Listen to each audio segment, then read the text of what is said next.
예, 자, 이제 오늘은 창세기 17장 말씀을 이제 마감을 하려고 그러는데, 효과적으로, 집회를 효과적으로 하기 위해서 자료를 한 번씩 해드렸고,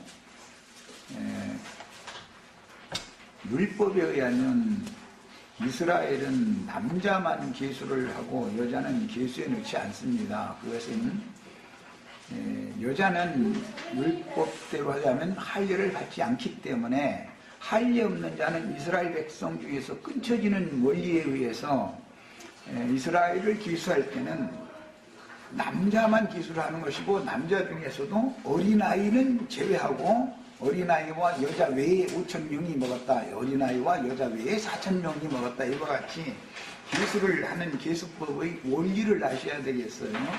그것은 다 무엇 때문에 오느냐? 할례 문제 때문에 그러는 거예요.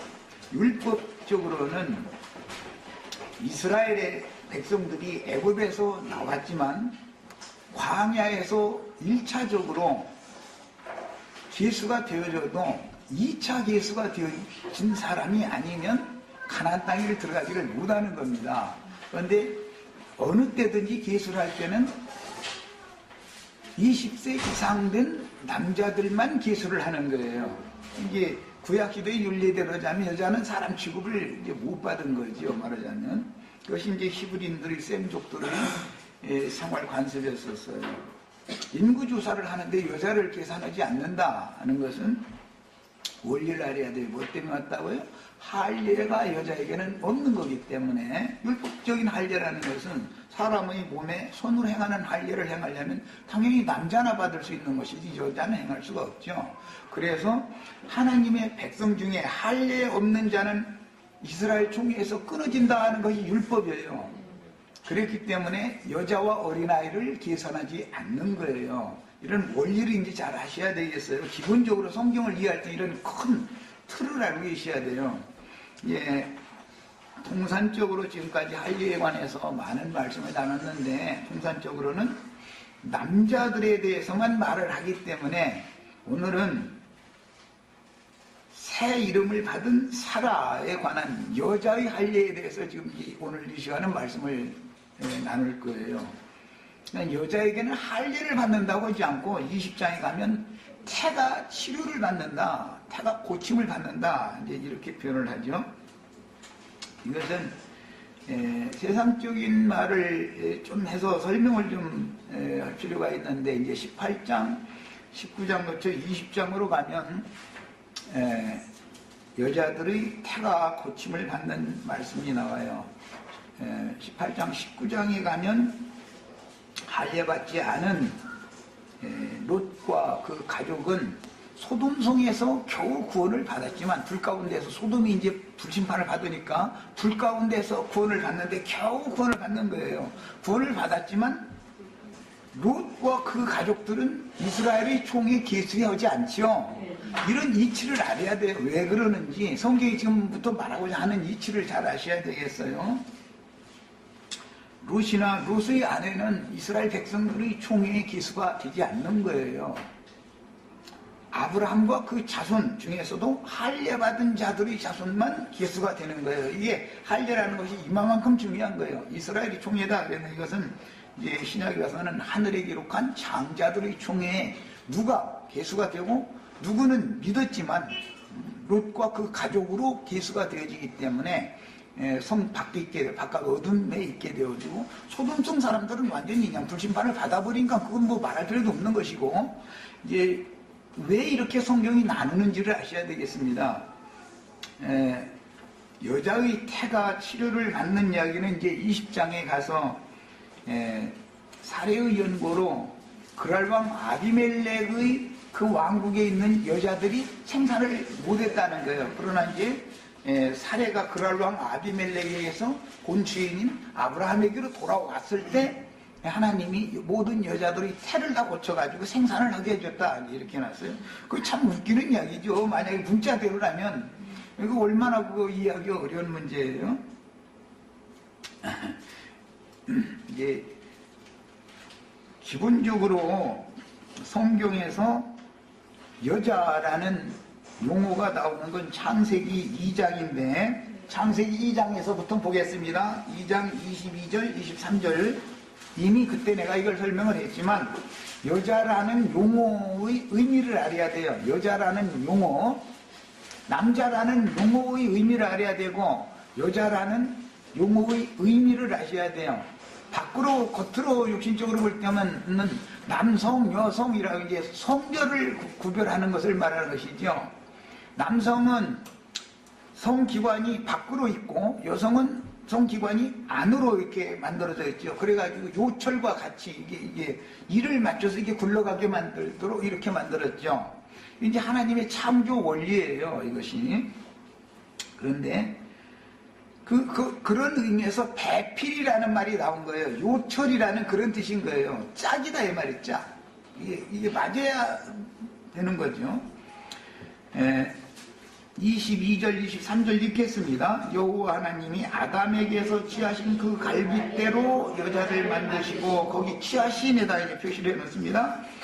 그를 아담에게로 이끌어오시니 아담이 이르되 이는 내 뼈 중의 뼈요 살 중의 살이라 줄쳐놓습니다. 이것을 남자에게서 취하였은즉 여자라 부르리라. 여자라는 뜻은 뭐라고요? 남자에게서 취하였다는 뜻이에요. 이게 히브리어의 그 뜻이에요. 뭐 히브리어 아는 척하고 떠들어도 다 소용없는 소리고 성경에 뭐라고 되어 있냐면 이 히브리어의 뜻이에요. 여자라는 용어는 남자에게서 취했다. 남자라는 용어는 하나님이 낳았다 그 말이에요. 의미가 그런 거예요. 히브리어의 뜻이에요. 이것이. 남자는 뭐라고요?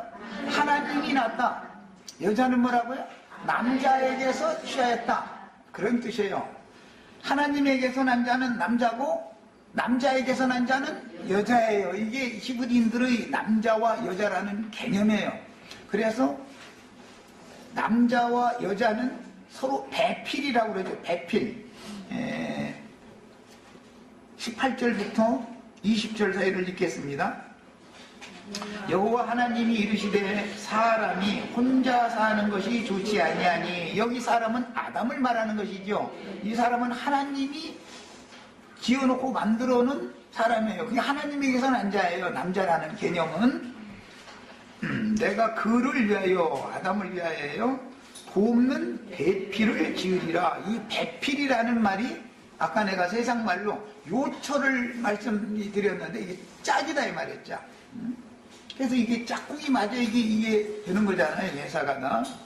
세상 과학적인 모든 원리도 뭐 만드는 거 보면 컴퓨터든 뭐든 모든 기계는 다 큰 바퀴 작은 바퀴에서 딱 일을 맞춰가지고 굴러가도 이렇게 만들어져 있어요. 이것은 창조 원리에서 다 나오는 거예요.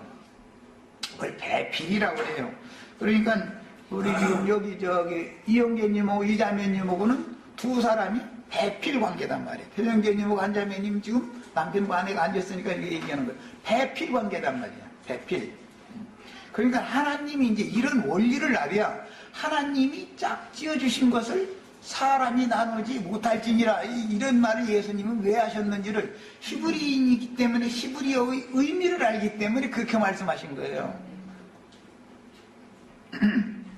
그러니까 뭐 예배당식으로 막 이혼을 하면 안 된다 하지 말아라 내가 율법적으로 이렇게 한다 해서 이제 이혼할 사람이 안 할 것도 아니고 안 할 사람이 할 것도 아니고 그냥 성경의 의미를 진리를 가르쳐주면 다 잘 되게 돼 있어요. 진리를 가르쳐주면. 예. 자, 그리고 배필을 짓기 위하여 바로 남자에게서 여자를 갈빗대를 꺼내서 여자로 만드는 게 아니고 배필을 지어주리라 해놓고 나서 여호와 하나님이 흙으로 각종 들짐승을 먼저 지으시고 그 다음에 각종 새를 지으시고 아담이 무엇이라고 부르나 보시려고 그것들을 그에게로 아담에게로 이끌어 가시니 아담이 각 생물을 부리는 것이 그 이름이 되었더라. 먼저는 들짐승을 지었어요. 들짐승 중에서 가장 간귀한 건 뭐였죠? 예. 자, 들짐승들은 저주를 받은 거죠. 뱀은 더욱 저주를 받았죠. 맨 먼저는 저주받은 것을 먼저 짓는 거예요. 그런데 그 저주받은 것들 중에서 갑절로 저주를 받는 건 뱀이죠. 자, 그 다음에 아담이 모든 가축과 이번에는 가축은 집짐승이죠. 공중의 새와 들의 모든 짐승에게 이름을 줬다. 두 번째 진 것은 가축을 또 지은 것이죠. 가축도 짐승이지만 가축 짐승은 저주받았다는 말이 없죠. 들 짐승이 저주를 받았다고 돼 있지. 이런 게 원리 때문에 훗날 언약의 자손인 야곱이 그 아버지 이삭에게 축복을 받을 때 야곱은 집에서 사는 사람이고 총용한 사람이었고 에서는 들사람이었다. 이스마엘은 들사람이죠.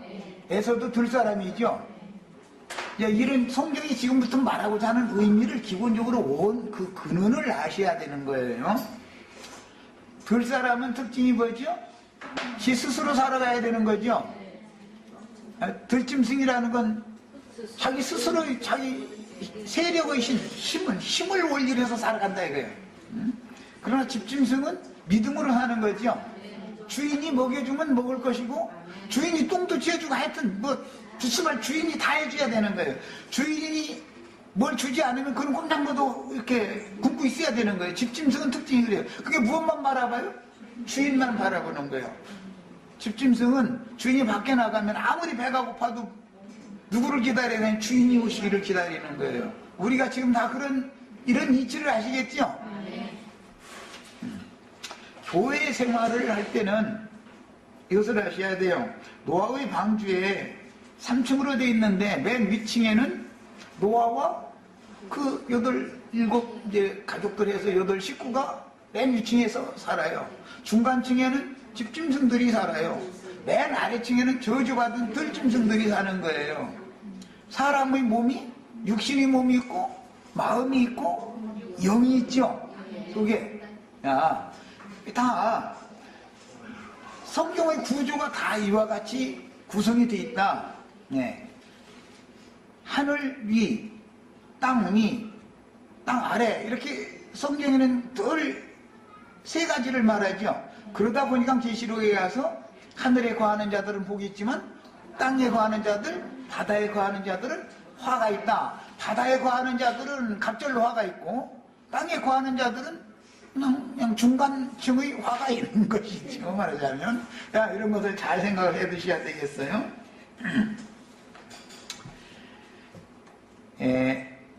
여자의 태를 치료받는 말씀이 이제 신약에 나오는데 이것은 창세기의 연유에서 나오는 말씀으로서 특히 혈루증 앓던 여자가 고침받는 얘기 나오죠. 여자가 혈루증을 앓았다는 건 하혈을 계속한다 이제 그 말이에요. 정상적으로 여자는 매달 경도라고 하는 건강한 여자는 그걸 해야죠. 경도를 어린아이가 해도 노인네가 해도 소용이 없죠. 가임기의 여자가 해야만 생산할 수 있는 것이죠. 피 흘리는 원리를 내 지금부터 설명하려고 그래요. 어머니가 출산을 할 때 산혈이다. 레위기 12장에서는 출산할 때는 반드시 피를 흘리게 돼 있죠. 그 핏덩어리를 나누는 거예요. 에스겔 16장에 보면 예루살렘 사람들이라는 게 전부 하나님 보실 때는 나왔는데 전부 핏덩어리들이고 발짓하고 있는데 누가 물로 씻겨주고 강고로 싸주고 뭐 기를 자가 아무도 눈에 안 보여서 내가 직접 그거 다 물로 씻고 강고로 싸고 옷 입혀주고 뭐 물돼지 신인가 뭐 신겨주고 뭐 아름답게 해서 길러놨더니 이것이 처녀가 돼가지고 유방이 좀 생겨나고 뭐 사람들이 이쁠 만큼 되니까는 나는 버리고 저 좋다고 하는 남자 이 남자도 좋고 저 남자도 좋고 이제 이 바람을 폈다 말하자면 내가 이건 가만 안 놔두겠다 이제 이런 말씀이 나오죠. 그럼 이제 그런 성경이 나올 때 이게 하나님이 사람을 향해서 하시는 뭔 메시지가 거기에 감춰져 있는 뜻이지 않겠어요? 자, 출애굽을 할 때는 홍해바다를 건넌다 이렇게 말을 해요. 그러니까 애굽이라는 것은 많은 물로 상징되어지는 바다의 바다, 세상이란 말이야. 세상에서 나오는 것이 출애굽하는 것이죠. 그것은 모태에서 처음 출문하는 것을 상징한다. 홍해바다를 건너 나오는 것은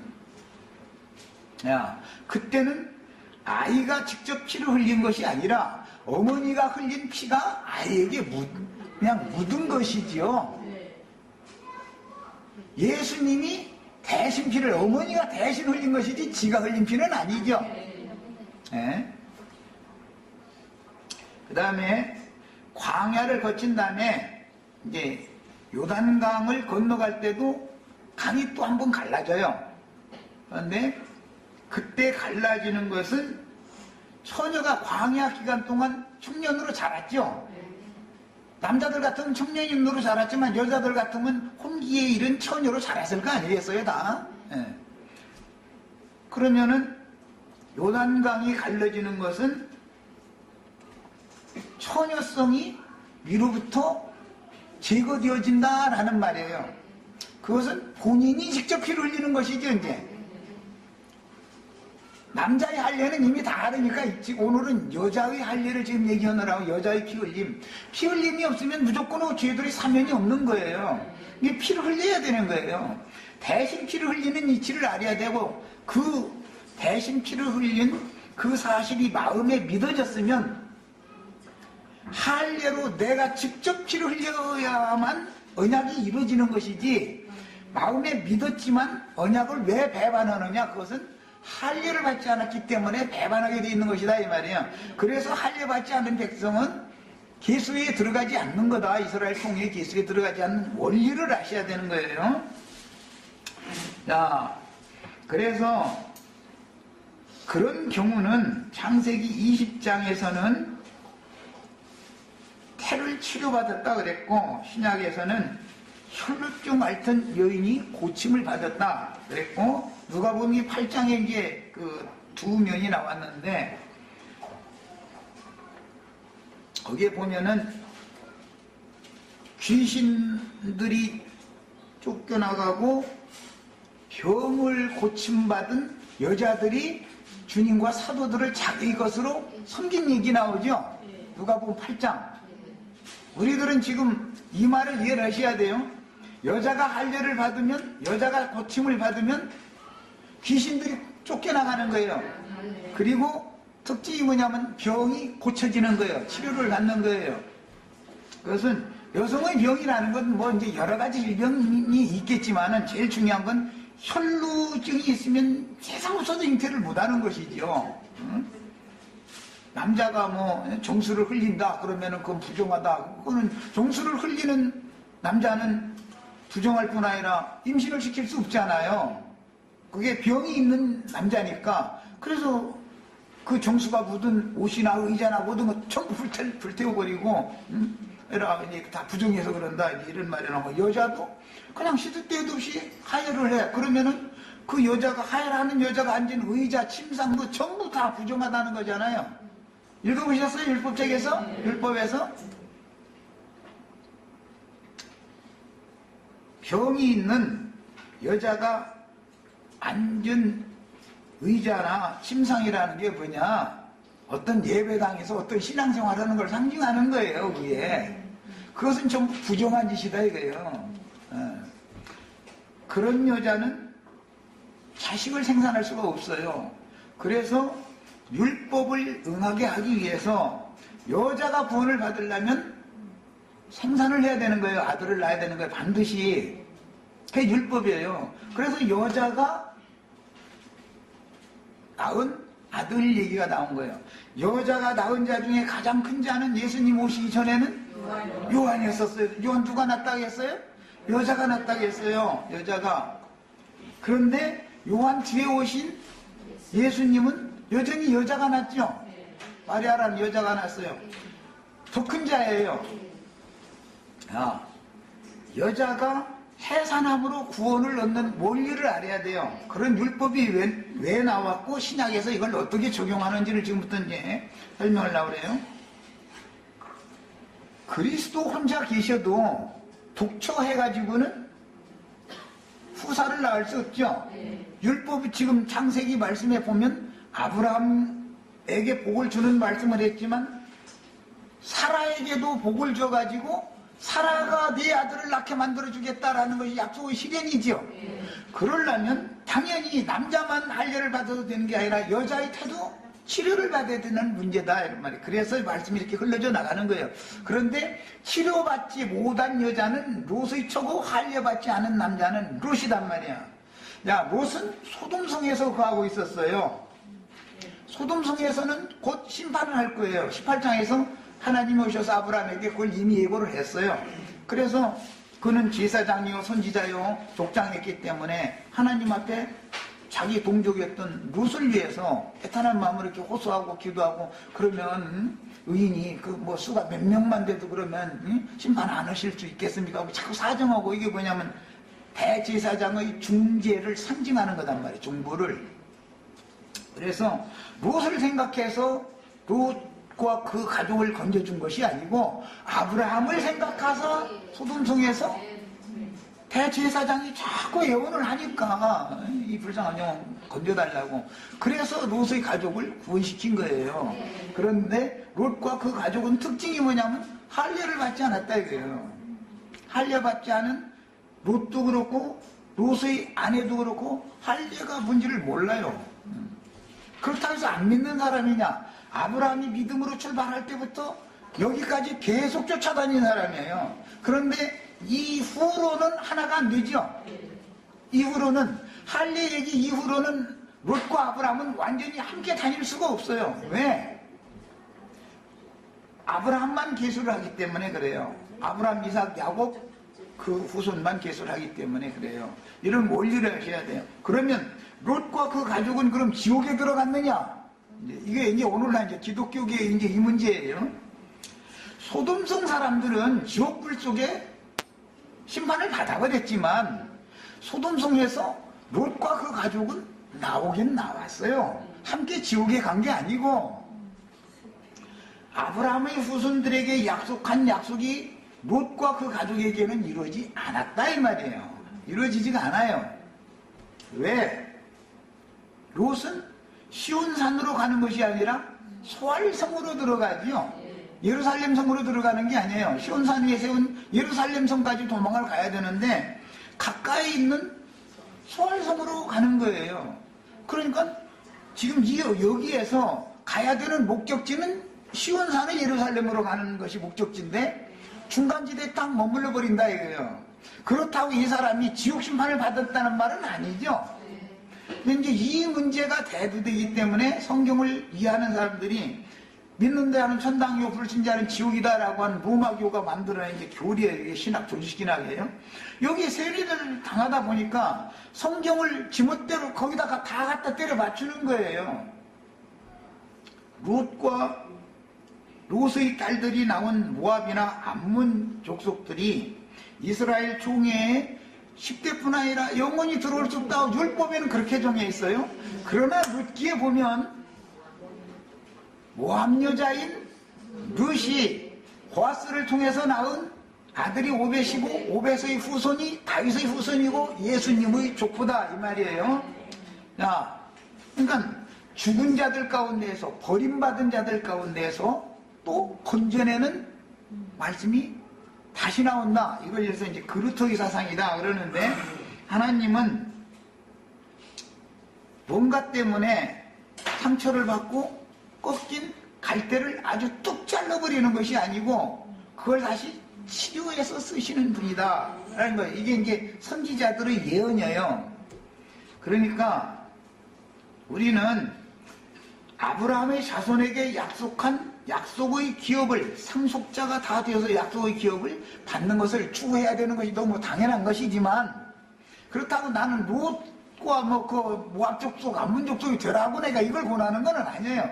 그러나 롯과 그 후손들이 시온산에 올라간 자들보다 더 번성을 많이 하기 때문에 그럼 그들은 다 지옥이냐? 그게 아니다라는 걸 아실 필요가 있어요. 할례 없는 롯과 그의 처는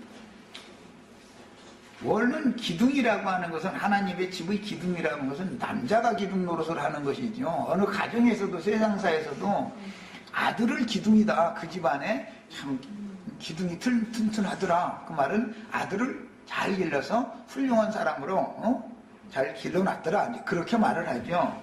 왜냐하면 고대 사회의 그 관념에서는 딸은 출가를 시키는 거기 때문에 자기 가족으로 계수를 않고 외손자만 자기 가족으로 계산을 했어요. 계수를 했어요. 여기에서 이제 그 셈족들의 그 관념이에요. 예. 그러나 이제 신약에서는 여자도 이방 교회를 말할 때는 여자를 통해서 구원 얻는 얘기를 자꾸 하는 것이죠.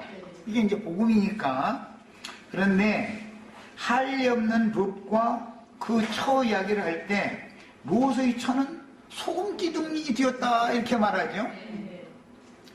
필라델피아 교회에 이기는 자들은 하나님의 성전이 기둥이 되게 해준다. 약속이죠.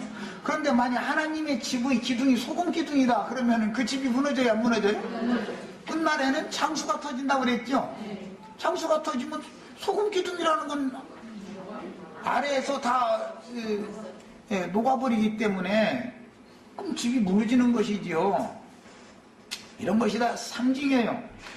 자, 그래서 이제 계속 남은 자 사상이 나오는데 계시록의 말미에 보면은 11장 말미에 보면은 두 증인이 죽임을 당할 때 성의 10분 1이 두 증인이 죽임당했던 원래는 이게 거룩한 성이죠. 거룩한 성을 측량하라고 그랬었는데 거룩한 성인데 그 거룩한 성이 타락되어진 성이 되어져 가지고 오히려 증인들과 증인들의 주님을 죽인 성이 됐어요. 저주가 이제 임하게 마련이죠. 그 성에는. 그런데 이것은 창세기에서는 소돔과 고모라 성으로 상징이 된 것이다 이 말이에요. 예루살렘에 썼었는데 소돔의 방백들 고모라의 소돔의 관원들 고모라의 뭐 방백들이 예루살렘 성에 있다는 거잖아요. 그것은 예루살렘 성이 타락했다라는 걸 보여주는 것이죠. 그래서 예루살렘 성을 시온에 있는 바벨론에 있는 시온아 딸 바벨론이 뭐 이렇게 무너졌다 이런 말씀 구약성경 읽어보셨죠? 하나님이 낳은 딸이에요. 그거는 이제 그 딸과 아들 이야기까지 이제 낳는 이야기에 이제 여자가 해산을 하면 아들 낳을 수도 있고 딸 낳을 수도 있죠. 레위기 12장에 보면은 딸 바벨론을 낳으면은 27일 동안 부정하고 66일 동안 사녀를 정케 하는 기간을 거쳐야지요. 그래서 도합 80일, 40일의 두 번을 시험의 기간 두 번, 고난의 기간을 두 번 거쳐야 되는 거예요. 여자가 아들을 낳았어. 그러면 7일 동안 부정하고 33일 동안 사녀를 정결케 하는 기간이 지난 다음에 40일 후에는 하나님의 성전에 들어가서 하나님 앞에 예물을 드릴 수 있는 거예요. 야, 여자의 정결케 되어지는 태를 고침받는 이야기와 해산하는 이야기가 성경에 이렇게 율법에 정해졌고 이런 말씀들이 경륜적으로 어떻게 이루어지는가를 이제 지금부터는 깨달아야 되는 것이다. 그래서 성이 10분 1이 무너졌다. 이것은 타락한 바벨론 성이 되어졌는데 소돔 성이 되어졌는데 교회가 이렇게 타락을 했는데 그 중에 10분 1이 무너졌고 그 지진으로 인해서 죽은 자가 7,000명이더라. 그거 명이라고 이제 번역을 해놨는데 거기는 유명한 어떤 이름, 어떤 인들 그런 뜻이에요.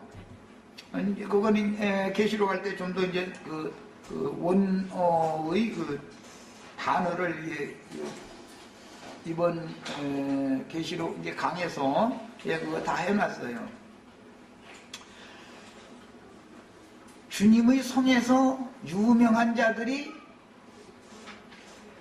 7천이에요. 성이 무너질 때 7천이 죽는 거예요. 그럼 두 증인만 죽은 게 아니라 7천이 같이 죽었다 그 말이겠죠? 그들이 두 증인이 승천할 때 같이 승천하는 거예요.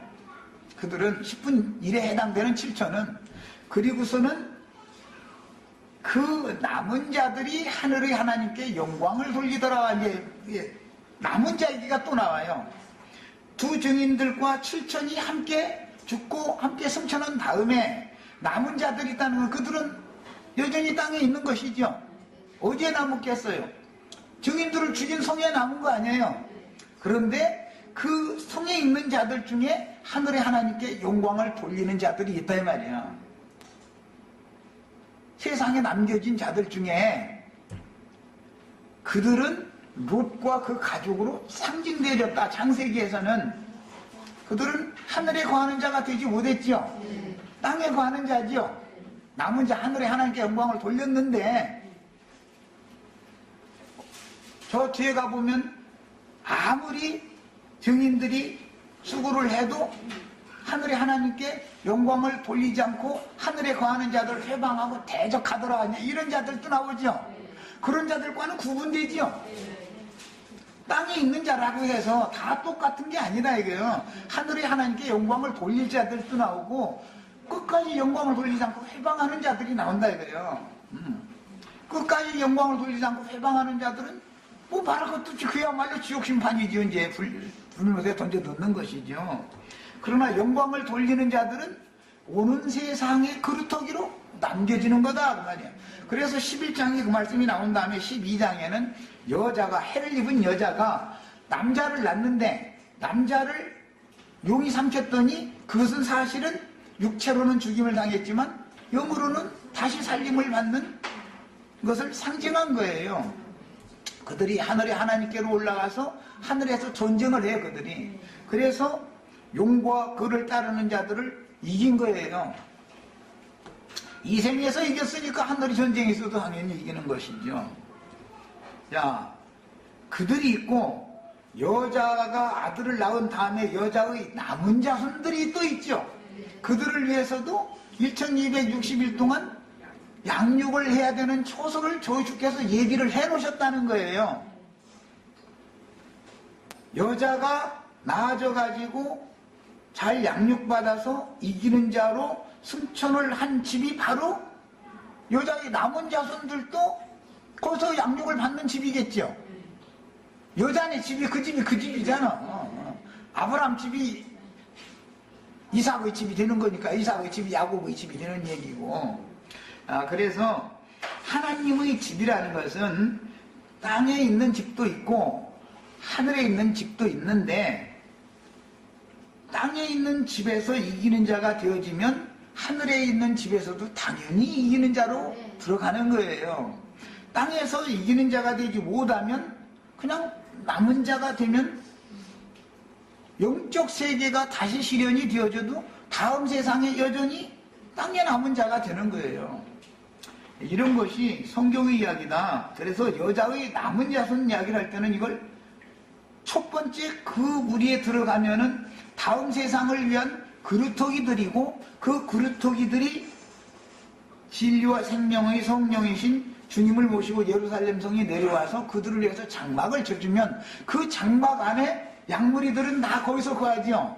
우리들은 지금 참하늘의 참장막인 교회 안에 우리가 거하고 있죠. 오는 세상에도 이게 필요한 거예요. 우리는 현재는 땅에 있는 자지만 소망은 우리는 바다에 거하는 자들은 아니에요. 땅에 있는 자들이지만 소망은 뭐냐면 증인들과 함께 하늘의 하나님께로 데려감을 받는 걸 추구하는 거예요. 이것이 완성적으로 이루어지면 남은 자들은 하늘의 하나님께 영광을 돌리고 오는 세상의 양무리가 되는 거예요. 우리 형제 자매님들은 이런 이상을 따라서 교회 생활을 하는 거예요. 이상이 없이 그냥 내가 자꾸 얘기하지만 거기는 가니까 사람들도 많더라. 거기는 부자들이라든지 세상의 권세를 가진 자들이 많더라. 맨날 이런 거. 그럼 완전히 그건 바다에 거하는 자들이 하는 소리죠. 그러나 또 거기서는 나왔을지라도 나름대로 자기가 어떤 깨달은 것이 완성해 나가는 모든 진리 가운데로 인도를 받도록 인도를 받지를 못하고 어떤 단계까지만 인도를 받아가지고 거기까지 깨달은 것이 다인 줄 알고서 거기에 머물러 버려. 그러면 남은 자가 되는 거예요. 어쩔 수 없는 거예요. 그 사람은 구원을 못 받은 사람은 아니죠. 소돔성 사람은 아니죠. 소돔성에는 겨우 나왔지만 그래서 바깥 어두운데 쫓겨나게 되는 사람이 되는 거예요. 이런 원리 때문에 고린도전서 3장이나 히브리서 6장이나 이런 데 보면 나무와 풀과 짚으로 하나님의 집을 세운 자들은 불사람이 되는데 자기는 구원을 얻되 불 가운데에서 얻는 것 같으리라 이랬어요. 그것은 소돔성이 심판을 받을 때 불심판을 받죠. 그 불 가운데에서 겨우 구원을 받는 거예요. 그가 구원을 얻었다고 하지만 그 마지막은 불사람이 된다. 완전한 대로 나가지 못하고 단단한 식물을 먹지 못하고 어린아이들 예수를 믿음으로 피의 증거를 받아가지고 믿음으로 말미암아 의롭다 하심을 받은 문제와 의의 말씀을 경험해서 본인이 의가 되어진 문제는 다르지요. 의롭다 하심을 받은 사람은 지난 죄를, 옛 죄를 사면을 이미 다 받은 거예요. 단번에 믿은 거예요. 마음으로. 그랬어도 초등학 때 범한 범죄를 여전히 행하는 신앙생활, 그것은 광야교회 생활을 하다가 인생을 종친다, 종결한다 그 말이에요. 그렇게 되면은 완전한데 목적지까지는 가지 못한 것이 되는 것이죠. 이런 원리를 알아야 돼요. 문제는 목적지에 들어간 수보다 광야에서 중간지대에서 머물다가 죽은 수가 더 많다는 것이 문제예요. 고린도전서 10장에 보면 하나님은 저희 다수를 원하는 분이 아니다 그랬어요. 나올 때 광야 생활하는 사람 수많은 사람이 있다는 거예요. 그러나 하나님은 저희 다수를 원치 않는다. 예수님도 유대교 체제에서 제자들을 불러내가지고 천국에 들어가는 자가 수가 적으니까 물어보니까 적은 무리여 내 아버지께서 그 나라를 너희에게 주시기를 기뻐하시느니라. 적은 무리만 받는 거 이것이 문제다 이거예요. 그럼 나머지 많은 무리는 안 믿는 사람들이라고 생각하고 그들은 다 지옥 간다 이렇게 생각하면 안 된다 이 말이에요. 무조건 지옥에 들어가는 게 아니에요. 딸교회를 바벨론이라고 딸 바벨론이라는 이런 용어가 나오는데 그게 바벨론에 있는 여자인데 그것은 타락교회다 이 말이죠. 야, 바벨론에 있는 여자는 시온이 바벨론에 있는 걸로 상징이 됐어요. 이제 이사야 선지자의 예언 시편 137편의 예언 말씀을 스가랴 선지자가 2장에서 이제 설명을 할 때 바벨론에 있는 시온아 이렇게 말해요. 시온이라는 게 왜 바벨론에 있겠어요? 사로잡혀 갔으니까 그런 거지 않겠어요? 그런 사람들은 여전히 하나님의 백성들이지만 완전한 심판에 들어간 것이 아니라 돌아올 소망이 있는 사람들이죠. 그런데 돌아온 자는 적고 남은 자가 더 많으니 이제 문제다 이거예요. 타락교회 중에 그냥 남아있는 거예요. 그렇다고 그 사람들의 신분이 바벨론 사람들의 신분은 아니잖아요. 히브리인들이지. 애굽에 있다 해가지고서 아브라함의 자손들이 신분이 애굽 사람들은 아니잖아요. 종자가 다르고 생활 관습이 다르고 모든 게 다 다르지. 형편에 따라서 거기에 잠깐 가서 머무른 것이죠. 이런 원리를 아셔야 돼요. 제가 이제 길게 설명을 했는데 홍해 바다를 나올 때는 어머니가 대신 피를 흘려요. 그것이 지난 시간에 내가 이제 오늘 이 말씀을 하려고 원은 남자인 여호수아가 남자들에게 할례를 행해야 되는 거예요. 그런데 십보라가 자기 장자에게 할례를 행하고 나서 그 보피를 자기 남편 발에 대면서 당신은 나에게 피 흘리게 하는 남편입니다 라고 말했다는 거예요. 사실은 여자가 피를 흘리는 것은 율법에 안 맞는 말이죠. 율법대로 하면 모세가 자기 아들의 할례를 행해야 되는 거잖아요. 그런데 모세가 할례를 행하지 않았기 때문에 애굽으로 내려가는 노중의 길의 노중에서 여호와께서 갑자기 자기 남편을 죽이려고 그러니까 자기가 급하니까 할 수 없이 할례를 행했던 거예요. 이것은 여자가 남자를 주장한다 이 말인데 하나님의 교회에서는 여자가 남자를 가르치거나 주장할 수 없죠. 가정에서도 마찬가지, 인생사에서도 여자가 세상 말 드세다 그러는데 그러면은 가정이 평화로울 수가 없어요. 우리 자매님들은 지혜가 필요해. 그럼 순종이 되려면 드세지 않고 이제 순종이 되려면 어떻게 되냐? 할례를 받아야 된다. 할례를 받으면 순종하게 돼 있어요. 여자도 여자는 특징이 할례를 받아야 돼요. 그러면 순종하게 돼 있어요. 그래서 남편이 개떡 같을지라도 아내는 좀 똑부러지고 똑소리 나는 아내들이 다 되셔서 그 아내의 믿음을 보고 혹 믿지 않던 남편이 구원을 얻을까, 이 말씀이 고린도전서에 그려서 나온 거예요. 아셨죠? 나는 강요는 않겠어요. 알아서 하세요. 그런데 세상 나라에서도 남편은 하나님의 영광이지만 아내는 남편의 영광이 되는 거예요. 남편이 아내를 존경하지 않는데 남편이 아내를 사랑할 수는 없는 거예요. 그 있을 수 없는 얘기죠. 뭐든지 순서가 있고 질서가 있는 것이다. 그래서 성경에서 요구하는 것은 아내에게부터 요구를 해요. 신약 성경에 보면 아내들아 남편에게 순종하라 부터 시작하죠. 그리고 나서 남편들아 아내를 사랑하라 두 번째 그렇게 하는 거예요. 뭐든지 순서가 있어요. 질서가 무너지면 아무것도 안 되는 거예요.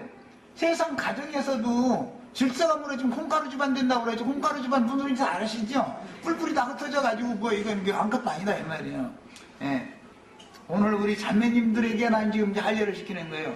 지금까지 계속 남자들에게만 할례를 시켜가지고 남자 할례 시키는 것은 뭐 누구나 다 이해를 하는데 여자를 어떻게 할례를 하나, 귀를 자르나 코를 자르나 손가락을 자르나 어디를 자르나, 이것은 마음 가죽을 베낸다 그러는데 처녀성이 제거되는 것을 의미하는 거예요. 처녀성이 제거되지 않으면 아무리 건강한 경도를 하고 배란을 할 수 있는 가임기의 여성이라 할지라도 잉태를 할 수 없죠. 그냥 처녀로 있어. 그러면 가임기의 처녀를 할지라도 잉태를 못 하잖아요. 그래서 처녀성을 제거시키는 거예요. 이것을 둘째 휘장을 위로부터 하나님이 찢었다 이렇게 표현을 해요. 둘째 휘장이 다 찢어지셔야 되겠어요. 뭐 여긴 둘째 휘장 찢어진 내가 다 오래된 사람들이니까 내가 하는 말을 다 알아들으셔야 돼. 그럼 둘째 휘장이 쫙 찢어지고 나면은 그 다음에는 순종하라고 강요 안 해도 당연히 남편에게 순종하게 돼 있어요. 남편이 와서 찢어주는 거니까 사실은 주님이 오셔야 우리의 육적 자아를 찢어서 마음 가죽을 찢어서 주님께 순종시킨다 이거예요. 자연히 순종이 되는 거예요. 할례를 받으면 이제는 순종으로 말미암아 순종을 배워서 온전케 된다라는 말이 이제 이해가 되는 거예요. 히브리서에 보면 온전 예수님이 하나님의 아들이시지만 무엇가 부족하겠어요? 예수님인데 그럼에도 많은 고난으로 말미암아 뭘 배웠다 했어요? 순종을 배우는 거예요. 순종을. 그런데 짐승, 특히 들짐승들은 잡아다가 제어하고 순종시킬 수 있어요? 없어요? 안 돼요. 이거는 안 되는 거예요. 상징이요. 하나님은 율법적으로 제물을 정성들여서 바쳐서 제사를 드리는 것을 원하시는 것이 아니라 순종을 원하시는 거예요. 하나님은 이 사람이 완전한 데 나가는 것을 말한 거예요. 여기까지 저 시간 하고 그 다음에 이제 구체적인 말씀을 나누도록 하겠습니다. 잠깐 쉬었다.